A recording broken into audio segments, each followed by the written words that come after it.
Hello' বন্ধুসকল, স্বাগতম জনাইছোঁ মোৰ এডুকেশ্যন ক্ৰিছ ইউটিউব চেনেলটোত। আজিৰ ভিডিঅ'ত আমি JNVৰ এডমিশ্যনৰ বিষয়ে আমি আজি আলোচনা কৰিম, ঠিক আছে।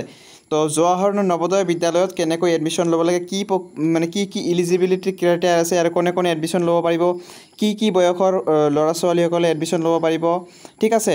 তো বলক বন্ধুসকল ভিডিঅ'টো আৰম্ভ কৰোঁ।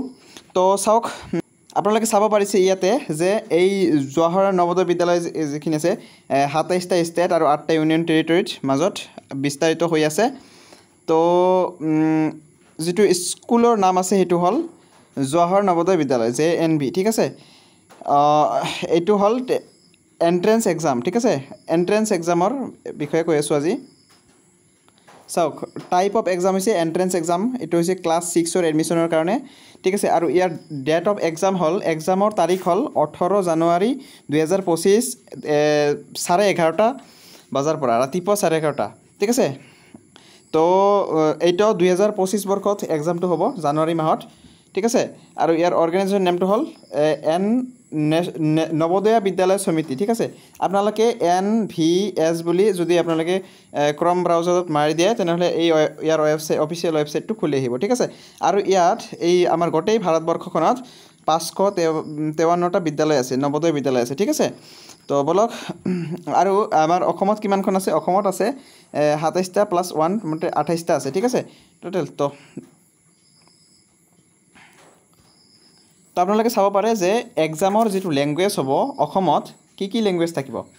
অসমত ইংলিছ লেংগুৱেজ থাকিব, হিন্দী লেংগুৱেজ থাকিব, এছামিজ থাকিব, বড়ো, গাৰো, বেংগলী, মণিপুৰী, ঠিক আছে। তো এইবোৰ লেংগুৱেজ থাকিব, ঠিক আছে। তো ইয়াতে আপোনালোকে চাব পাৰে the medium of instruction in JNV is mother tongue or regional language up to class 8 and thereafter English for mathematics and science and Hindi for social science, ঠিক আছে।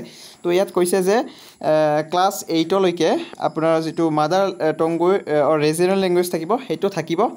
আৰু তাৰপিছত 8ৰ পিছত কি হ'ব, যিটো মেথামেটিক্স আৰু ছায়েন্স আছে, এইখিনি কি হ'ব, ইংলিছত হ'ব। আৰু ছ'চিয়েল ছায়েন্স যিটো আছে সেইটো হিন্দীত হ'ব, ঠিক আছে। Students of JNVs appear for board examination of central board, ঠিক আছে, central board of secondary education. তো যিটো বৰ্ড এক্সামিনেশ্যন হ'ব সেইটো হৈছে বৰ্ডটো হ'ল চেণ্ট্ৰেল বৰ্ড, ঠিক আছে। তো নেক্সট কৈছে যে আমাক ইয়াতে কৈছে যে while education in school is free including board and lodging uniform and textbook a sum of 600 per month is collected only from student of class IX and XII towards বিদ্যালয় বিকাশ নিধি, ঠিক আছে। তো কৈছে যে যিবিলাক ছাত্ৰ 9ৰ পৰা 12লৈকে আছে সেইবোৰ ছাত্ৰই 600 টকাকৈ প্ৰতিমাহে পে' কৰিব লাগিব, ঠিক আছে।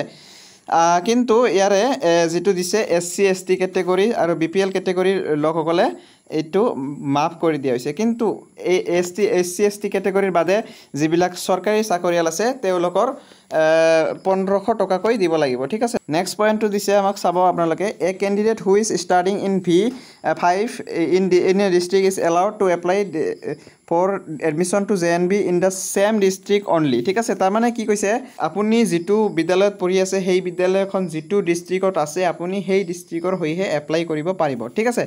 তো ইয়াত ক্লিয়াৰলি মেনশ্যন কৰি দিয়া আছে, ঠিক আছে। তো ইয়াতে এজ লিমিটখিনি আপোনালোকক কৈ দিওঁ মই, যে যিটো কেণ্ডিডেটে এপ্লাই কৰিব সেই কেণ্ডিডেটটো 1 মে 2013 চনৰ আগতে জন্মগ্ৰহণ কৰা হ'ব নালাগিব আৰু 31 জুলাই 2015 চনৰ পাছত জন্মগ্ৰহণ কৰা হ'ব নালাগিব। অৰ্থাৎ 1 মে 2013 আৰু 31 জুলাই 2015ৰ ভিতৰত জন্মগ্ৰহণ কৰা হ'ব লাগিব, ঠিক আছে। আৰু এইবোৰ SC ST সকলো কেটেগৰীৰ ছাত্ৰ ছাত্ৰীসকলৰ বাবে একেই, ঠিক আছে। তো নেক্সট পইণ্টটো হ'ল educational qualification. A candidate appearing for selection test must be studying in class V। তাৰমানে যিটো কেণ্ডিডেটে এপিয়াৰ হ'ব চিলেকশ্যন টেষ্টটোৰ কাৰণে সেই কেণ্ডিডেটটো ক্লাছ 5ত পঢ়ি থাকিব লাগিব, ঠিক আছে। আৰু এই গোটেই একাডেমিক ছেশ্যনটো 2023-24 হ'ব লাগিব, ঠিক আছে। তো কৈছে যে নেক্সট কৈছে যে no' candidate is eligible to appear in the selection test for the second time under any circumstances, ঠিক আছে। তো কৈছে যে এটা কেণ্ডিডেটে কেতিয়াও দুবাৰকৈ এক্সামত বহিব নোৱাৰিব, ঠিক আছে, এবাৰেই শেষ। তো নেক্সট পইণ্টটো দিছে যে at least 75 of seats in a district will be filled by candidates selected from rural areas of district মানে কৈছে যে প্ৰায় 75% সিট কি হৈছে গ্ৰাম্য অঞ্চলৰ পৰা ঠিক আছে ভৰ্তি হ'ব ঠিক আছে তো বাকি সিটবোৰ দুটা আৰবান আৰু ৰুৰেল দুটাৰ পৰা ভৰ্তি হ'ব ঠিক আছে তো নেক্সট পইণ্টটো দিছে চাওক আপোনালোকৰ ভেৰি ইম্পৰ্টেণ্ট পইণ্টটো আপোনালোকে জানি লওক যে ইয়াৰে যেটো ষ্টাৰ্টিং ডেট আছে ষ্টাৰ্টিং মানে অনলাইন প্ৰক্ৰিয়া আৰম্ভ হোৱা ডেট সেইটো হ'ল 15 জুলাই 2024 ঠিক আছে 15 জুলাই 2024 ৰ পৰা আপোনালোকে এপ্লাই কৰিব পাৰিব ঠিক আছে আৰু ইয়াৰ যেটো লাষ্ট ডেট হ'ল 16 সেপ্টেম্বৰ 2024 ঠিক আছে 16 সেপ্টেম্বৰ 2024 ৰ আগতে আপোনালোকে এপ্লাই কৰিব লাগিব ঠিক আছে ডেট অফ নবলে সিলেকশন টেষ্ট যেটো আপোনালোকৰ পৰীক্ষা হ'ব পৰীক্ষাটো আপোনালোক 18 জানুৱাৰী 2025 তাৰিখে হ'ব আমাৰ অসমত ঠিক আছে তো date of declaration of JNVST class 6 result ঘোষণা কৰা হ'ব মাৰ্চ মাহৰ 2025 চনত ঠিক আছে তো আপোনালোকে এইখিনি তথ্য আপোনালোকে জানিলে এতিয়া মই ডেসক্ৰিপচনত লিংক দি দিম আপোনালোকে তাত ক্লিক কৰি আপোনালোকে এপ্লাই কৰিব পাৰিব আপোনালোকৰ যদি মোবাইলত এপ্লাই কৰিব খোজে নহলে আপোনালোকে কম্পিউটাৰৰ দোকানত গৈও এপ্লাই কৰিব পাৰিব ঠিক আছে তো আপোনালোকক এইখিনি কথা কৈ দিছো চাওক যে যেটো এক্সাম হ'ব এক্সামটো ৰাতিপুৱা 11:30 বজাত আৰম্ভ হ'ব আৰু 1:30 বজাত শেষ হ'ব ঠিক আছে তো এই এক্সামটো কি হ'ব 2 ঘণ্টা থাকিব ঠিক আছে 2 আৱাৰ ডিউৰেচনটো হ'ল 2 আৱাৰ ঠিক আছে আৰু এই এক্সাম যেটো হ'ব এক্সামটো তিনিটা সেকশন থাকিব ঠিক আছে তিনিটা সেকশন আপোনালোকে কি চাব পাৰিছে ইয়াতে নিশ্চয় চাব পাৰিব যে মেন্টাল এবিলিটি টেষ্ট তাৰ মানে মানসিক দক্ষতা ঠিক আছে মানসিক দক্ষতাৰ পৰা 40টা কোৱেশ্চন আহিব 50 মাৰ্ক থাকিব 60 মিনিট ঠিক আছে তাৰ পিছত এৰিথমেটিক টেষ্ট গণিত থাকিব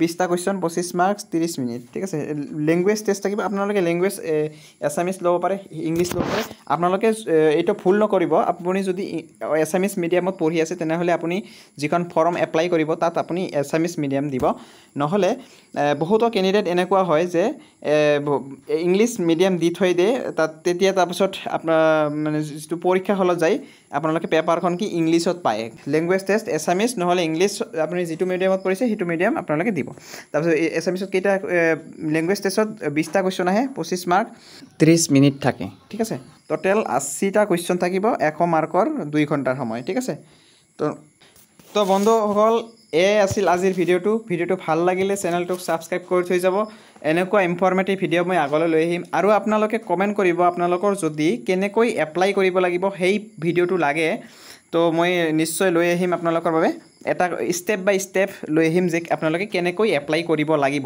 ঠিক আছে থ্যাঙ্কস